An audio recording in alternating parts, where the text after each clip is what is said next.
예. 자, 이거 질문은 이게 먼저 돌았지만 흑판에 써놔버리시니까 이걸 먼저 지워야 되겠네요. 예. 혈압약을 끊고 해야 되느냐, 혈압약을 계속 먹으면서 해야 되느냐 하는 것은 책에는 혈압약을 드시면서 하라고 되어 있습니다. 그렇죠? 예. 근데 혈압약을 먹어야 하는 사람이라면 먹어야 되겠죠. 그렇죠? 그러나 하면서, 진행하면서 혈압을 체크해볼 거 아닙니까? 그러면 그때는 혈압약을 조금씩 줄여봐야 되지. 갑자기 끊으면 안 됩니다. 양을 좀 줄여보고, 또 검사해보고, 아, 괜찮다 싶으면, 그렇게 해서 나중에 끊어도 될 상황이 되면, 그때는 끊어야 되겠죠. 안 그렇습니까? 이렇게 이해하셔야 되는 겁니다. 사회를 시작하자마자 혈압이 떨어지는 게 아니기 때문에. 혈압약만 그런 것이 아니고 모든 약은 그와 같은 취지로 해야 된다. 그런데 혈압약을 어느 시점에서 줄이고 어느 시점에서 끊을까 할 것인가는 조금 전에 제가 말씀드린 거 그것도 참고를 하셔야 될 것 같네요. 사람마다 개인 차이는 좀 있겠지만 대체적으로 혈압이 140이다 160 이거 가지고는요 당장 뇌출혈이 온다거나 중풍이 온다거나 그런 위험이 없다고 보는 겁니다. 모르지, 혹시나 160에서 오는 사람도 뭐 1만 명 중에 한 명 있을지 그건 모르겠지만은 우리가 일반적인 상황에서는 이 정도 수준 가지고는 이 정도의 혈압은 누구나 있는 것이다 이 말이에요. 많은 사람들은. 근데 미리 겁을 줘가지고 일찌감치 혈압약을 먹게 하는데 혈압약은 먹으면 혈압이 떨어질 뿐이지 치료하는 건 아니거든요. 내 몸이 내가 살기 위해서 심장지 스스로가 혈압을 스스로 높이는 걸 갖다가 어거지로 끌어내렸다는 이 자체가 큰 피해입니다. 그리고 먹지 않아도 될 혈압약을 먹음으로 해서 몸에 생기는 피해. 약을 먹으면 무조건 손해예요. 약은 무조건 몸을 해롭게 한다 이 말입니다. 그 두 가지를 생각했을 때는 혈압이 한 160 정도 되면 이때는 혈압약을 끊는 게 좋다. 즉 혈압약을 끊은 상태에서 말합니다. 혈압약을 끊은 상태에서 이 정도 나오는 것까지는 끊어도 되지 않느냐, 안 먹어도 되지 않느냐, 처음부터 먹지 않는 게 좋지 않느냐. 그러나 내가 지금 머리에 뇌출혈이 위험이 있고 평소에 두통도 있고 그렇죠. 머리가 뭔가 문제가 있다고 판단될 때는, 또 심장에도 문제가 있다고 판단될 때는 그때는 조금 예방 차원에서 혈압이 한 이 정도 돼도 그때는 먹어보는 것도 자기가 판단입니다. 그렇죠. 내가 머리에 평소 이상 못 느끼고 심장에 아무런 이상 없다고 생각하는 그 상태에서라면 160까지는 먹을 필요가 없다는 거죠. 왜 혈압약을 손해보는 일을 스스로 하느냐는 거죠. 여기까지만 말씀드리면 되겠죠. 그리고 이제 신장 사회를 할 때 동맥 사회도 같이 하느냐, 이게 좀 전문적인 질문이거든요. 즉 말해서 그 해부학적으로 조금 관심 있으신 분이 하는 건데, 척추가 이렇게 있다면 그 마대가 이렇게 쭉 이어지면서 여기에 신장이 이렇게 있습니다. 신장이 있고 위에 심장에서 염통부분, 등에서 본 건데, 염통에서 그 아주 그 대동맥에서 뭐 가지 동맥을 해가지고 결국 어떻게 되냐면 동맥이 내려오다가 신장 쪽으로 혈관이 이렇게 뻗어 있습니다. 그런데 신장 쪽으로 피가 도르는 동맥이 있고 신장을 삥삥 둘러가지고 볼일 다 보고 다시 돌아가는 또 붉은 혈관이 있어요. 혈관이 두 가닥으로 되어 있습니다. 전기선이 두 가닥이듯이. 그리고 이걸 갖다가 신동맥이라고 말하고, 요거는 신장에 이어지는 정맥이니까 신정맥이라고 말하는데, 이제 질문하시는 분은 내 생각에 그래요. 이 혈관이 잘 열려 있어야 되지 않느냐, 그렇죠? 이 신장으로 들어가는 혈관, 또 신장에서 피를 모아서 돌아 나오는 이 굵은 혈관이 건강해야 되지 않느냐. 그래서 신장의 의혈만 뽑을 것이 아니고 이 신정맥과 신동맥의 의혈도 같이 뽑는 것을 목적으로 하느냐, 이런 질문인 것 같아요. 정답입니다. 아시겠죠? 이걸 바빠서 경황이 없어가지고 책 페이지 수가 너무 불어나니까 이런 말을 안 했고, 또 다 하실 필요 없고. 그래서 신장은 여기 있는데 우리 책에 보면 혈자리를 어디 했다? 약간 이렇게 빗나가 이렇게 해놓은 거 아시겠죠? 이 동맥에 의혈이 많으면 혈관이 좁아지고 혈순환이 원활하지 못할 수가 있습니다. 우리 심장 동맥에도 그런 문제가 있죠. 동맥 경화증이라 그래가지고 동맥 그 자체가 좁아져 버리면 위험한 거죠. 신장 동맥과 정맥도 그런 현상이 얼마든지 있을 수 있죠. 같은 원리 해가지고. 그래서 그걸 겨냥하기 때문에 이 혈자를 그렇게 만드는 거예요. 오늘 뭔가 정확한 걸 찝으신 것 같네요. 그러면서 신장의 이쪽 부분과 또 신장의 저쪽 측면 부분 있죠. 그렇죠. 이게 신장이라면 신장의 이 부분과, 그렇죠, 이 부분 맞죠? 다 중요하잖아요. 그래서 또 신장 동맥과 정맥까지 겨냥한 것이 바로 이 자리라는 것이 이해되시죠? 그러면 바로 척추뼈에 닿든 말든 이 자리가 맞다 이 말입니다. 이 자리만 가지고 아쉽다 싶으면 부항을 이쪽 옮기라 그랬죠? 나중에 신장일 B라 해놨지 않습니까? 있는 그대로. 그런데 동맥 굵은 혈관에 대한 공부를 좀 해야 돼요. 혈관이 우리가 심장이 있고 여기에 굵은 동맥이 나옵니다. 굵은 정맥이 다시 심장으로 돌아가지 않습니까? 그렇죠? 이 굵은 동맥을 저걸 잘 살펴보게 되면 동맥을 칼로 딱 잘라내 보면요, 혈관이 이렇게 생겼잖아요. 그렇죠? 요거는 피가 흐르는 구멍이고, 그렇죠? 요거는 뭡니까? 밖에 요거는 이거는 뭐죠? 이거는 고기 덩어리죠? 그렇죠? 혈관도 하나의 고기 덩어리 아닙니까? 맞죠? 혈관도 두께가 있어요. 벽 두께. 혈관 벽 두께. 여기 하나 고기 덩어리이기 때문에 우리가 피부 덩어리 속에 혈관이 있습니까? 없습니까? 우리 피부에, 그렇죠? 이 볼에, 이 고기 덩어리에 이 혈관이 있죠? 여기 있는 혈관은 굵은 혈관이 모세 혈관이죠. 그렇죠? 모세 혈관이 있듯이 이 고기 덩어리, 혈관이라고 하는 고기 덩어리는 뭐가 있다? 모세 혈관이 쫙 깔려있어요. 즉, 혈관 속에 혈관이 있다 이 말 아닙니까? 그렇죠? 혈관 안에 혈관이 있다. 집 안에, 방 안에 방이 있다. 그런 것처럼. 물론 주택도 방 안에 방이 있지만 큰 문 열고 들어가보면 그 안에 또 작은 문이 있듯이 우리 컴퓨터 하시는 분은 잘 알잖아요. 그렇죠? 폴더를 열어보면 그 속에 또 폴더 있죠. 또 열어보면 또 폴더 또 있죠. 그런 것처럼 굵은 혈관 속에는 또 여기는 조금 굵은 혈관이 있고 아주 가는 모세 혈관이 있고 이래요. 혈관 속에. 근데 이 혈관이 막혔다는 뜻인데, 굵은 혈관, 그렇죠? 이 굵은 구멍이 막혔다는 것인데, 이 굵은 구멍 속에 의혈이 있다는 말 아닙니다. 굵은 혈관에 구멍에 의혈이 있다 이런 말이 아닙니다. 아시겠죠? 우리 자연정력 보면 무조건 모세 혈관에 의혈입니다. 굵은 혈관에 의혈하는 그런 말 없습니다. 그런데 왜 병원에서는 굵은 혈관이 막혔다고 합니까? 이 말 뜻을 아는 사람은 제대로 공부를 많이 한 사람입니다. 저절로 알게 되는 거예요, 이거는. 그러면 이 고기 덩어리 속에 아주 가나다란 모세혈관이 쫙 깔려 있는데 이 모세혈관에 의혈이 막히는 거거든. 이게 의혈이 막혀버리면 우리가 피부에 의혈이 많으면 피부에 뾰루지도 생기고, 그렇죠? 부스럼도 생기고 종기도 생기잖아요. 종기. 그렇죠? 그러면 이 굵은 혈관 고기 덩어리 속에도 의혈이 어느 군데 마시면 그 혈관에 종기가 생긴다 이렇게 생각하시면 돼요. 종기가 터지면 고름도 나오죠. 그 혈관의 고기 덩어리, 혈관의 피부입니다. 그렇죠? 혈관의 벽에 모세혈관이 많이 막혀버리면 막 종기도 터지고 나중에는 이것이 부풀어 오르고, 그렇죠? 혹불도 생기고 혈관 속에 혹이 생긴다 이 말입니다. 이것이 밖에 생기면 안에 생겨봐. 안에 생기까지는 좋은데 어느 날 이게 터져버려. 갑자기 터져버리면 이 지난 의혈 같은 게 터져가지고 흘러가 버리면 굵은 혈관을 막는 게 아니고 이 흘러가지고 모세혈관에서 모세혈관을 막아버려요. 그 중에서도 심장에 모세혈관을 막는다거나 종기가 자꾸 커지잖아요. 그렇죠? 또는 혹이 커지잖아요. 커지면 혈관이 좁아진다 그래요. 완전히 막힌 게 아니고. 그래서 혈관이 이렇게 있다면 여기 혈관 벽에서 종기 같은 게 이렇게 부풀어 나가지고, 그렇죠? 나가지고 혈관이 이만큼 넓은 게 이만큼 줄어버리잖아요. 그렇죠? 이렇게 해서 심장에 굵은 혈관에 심장동맥, 그러니까 관상동맥이라 그러는데 그런 곳이 이게 혹이 잘 커져가지고 이게 점점 좁아져 버리잖아요. 좁아져 버리면 결과적으로 혈액 공급이 줄어들게 되는 것이고, 그래서 이걸 갖다가 수술 어떻게 하냐니까 여기다가 스프링을 집어해가지고 풍선 같은 걸 집어해가지고 이걸 밀어버리죠. 그렇죠? 이 혹볼을 밀어준다 이 말입니다. 이 혹이 조그마한 게 아니고 이렇게 넓게 클 수 있잖아요. 그렇죠? 이걸 쭉 밀어가지고 강제로 혈관을 늘려버리는 거지. 그러면 사람이 또 살죠. 죽을 사람도 살죠. 그런 원리예요. 그래서 내가 설명드리고 싶은 것은 모든 동맥, 정맥, 굵은 혈관은 그 자체가 막히는 게 아니고 그 혈관의 고기 덩어리 벽, 혈관 벽 속에 있는 모세혈관에 막혀가지고 그 혈관이 병이 오는 것이다. 그래서 혈관이 안에 내부가 막 부풀어 오르고 터지고 그런 현상이 나타납니다. 그래서 결국은 의혈은 모세혈관에서 쌓이게 되는 것이고, 모세혈관의 의혈을 뽑아내게 되면 동맥도 살고 정맥도 살고 혈관도 같이 산다는 거죠. 저 콩밥 속에 있는 의혈이 빠져나오듯이 여기에 동맥, 정맥의 고기 덩어리 속에 있는 모세혈관 속에 쌓인 의혈도 같이 빠져나온다는 거죠. 나옵니다. 그래서 관상동맥, 아니다. 대동맥 경화증이 있는 사람들, 심장 사회를 잘하면 동맥 경화증도 나왔습니다.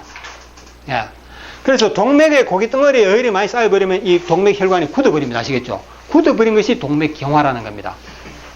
동맥하게 되면 어디서 어디까지가 동맥이냐면 심장에서 바로 뻗어나온 굵은 거는 물론이고 그 다음에 중간에 가지가 뻗어지거든. 그렇죠? 큰 가지, 또 그 다음에 중간 가지, 또 그 다음에 또 작은 가지, 이걸 전부 통틀어서 동맥이라 하는 겁니다. 그 다음에 어디 가면 모세혈관 오겠죠? 모세혈관 요건 우리가 동맥이라고 말합니다. 그렇죠? 예. 이 동맥들, 혈관도 하나의 고기 덩어리인데 고기 덩어리 속에는 수많은 모세혈관이 있다. 그 모세혈관들이 딱 막혀버리면 동맥이 굳어버린다. 동맥이 굳어버리면 어떤 역할을 뭐 하느냐 하면요, 엄청난 고혈압을 일으키는 겁니다. 왜? 이것이 혈관이면서도 일종의 풍선 역할을 하는 거거든요.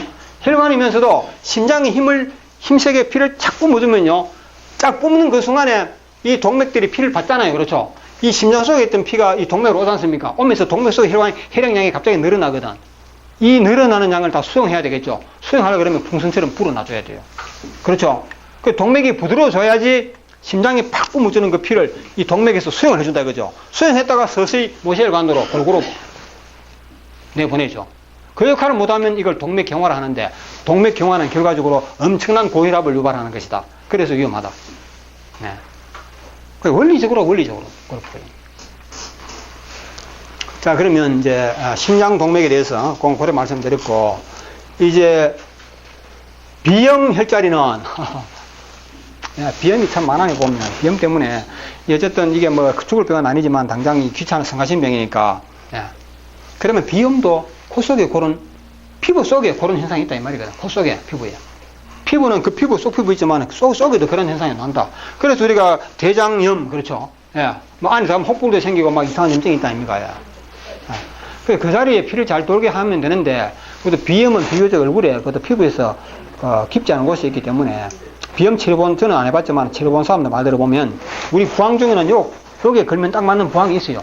삼각 부항이라 가지고. 아니면 조그마한 동그란 제일 작은 부항을 하든지. 어쨌든 코에, 저는 해보지 않고 들었는 얘기입니다. 하여튼 요 자리 양쪽에, 여기서 의열이 제대로 뽑기만 하면 바로 낫는답니다, 비염은. 바로 낫는데요. 뭐, 그까지만 말씀드리지. 지젓이나 사막이라는 것도 똑같은 원리입니다. 사마귀. 자. 지젓 같은 거구나, 말랑말랑. 제가 사마귀까지는 저는 그까지는 저는 생각을 해봤는데, 그러면 사마귀 대신에 그걸 해보겠습니다. 튀눈. 발바닥에 튀눈 많이 생기지 않습니까? 병원에 가면 수술하는데. 이 튀눈도 무조건 이거는 이 자리에 혈이 안 돌아서 그렇습니다. 혈이 안 돌고 그 자리에 또 안 도는 자리에 의혈을 붙들어줍니다. 의혈을 붙든다는 것은 우리가 물 흐르는 곳에 쓰레기가 좀 보여있죠. 이 쓰레기 있는데 다른 쓰레기가 낙엽이 지나가다가 또 걸려버려. 그렇죠.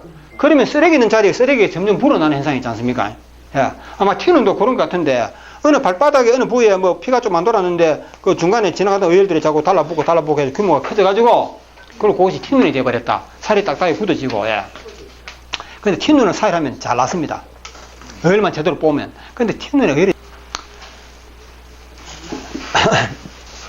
뭐 이게 발입니다. 그죠? 엄지발가락, 새끼발가락. 이 발바닥에 여기 튀눈이 있다고 가정했습니다. 그죠? 이만큼 튀눈이 자리 잡고 있다. 이게 너무 크네. 이 정도 큰 튀눈은 없습니다. 아마 조그만하게. 뭐 하여튼 발바닥에 있다 하면, 저 같은 경우에는 요 자리에, 오른발 요 자리에. 그 여기다가 부항 걸 것도 없이 침으로 두두두두 찔러 놔버리라. 찌르면 통증이 있으면 찔린 거고, 통증이 없으면 그건 안 찔린 겁니다. 통증이 왜 튀눈이 이 살이 양무잖아. 그렇죠? 그 양무 살에는 찔러봤자 혈관까지 침이 안 들어가요. 혈관까지 찔려야 되는 거야. 혈관까지 찔려야지 통증을 느끼는 거 아닙니까? 튀눈은 이거 우리가 손톱으로 꼬집어도 아프지도 않아죠. 그래서 침으로 찔렀을 때 아프지도 못하면 이 껍데기만 찌른 것이지. 그래서 여기는 찔러도 아프지도 않아요. 그래서 그래도 저 주변에 찌르면 이제 피가 좀 흐르는 자리이기 때문에 통증이 옵니다. 그래서 아픔을 느끼는 자리에 주변에 침으로 막 찔러 놔버려. 피가 좀 나오기도 하고 통증만 느낄 정도로 막 찔러 놔버려라. 심심하면 하라. 심심하면. 그러면 어느 날 서서히 사라지고 없다는 겁니다. 사일을 안 하고도. 그렇죠. 사일 해가지고 의열이 빠질 뿐만 이거는 더 좋고, 사일에서 의열이 빠지면 튀눈이 더 빨리 나고, 안 빠져도 찔러 놓은 것만으로도 효과 본다. 제가 해봤어요. 제가 해봐도 빨리 낫질 않아. 포기해버렸어. 그런데 포기한 지 한 2달 됐나? 지금 보니까 나 있어. 요 발바 여기면 제가 보여드리는 건 생략하겠습니다. 제가 거짓말 할 것 같아요. 지방종도 마찬가지예요. 지방종이라고 이런 데가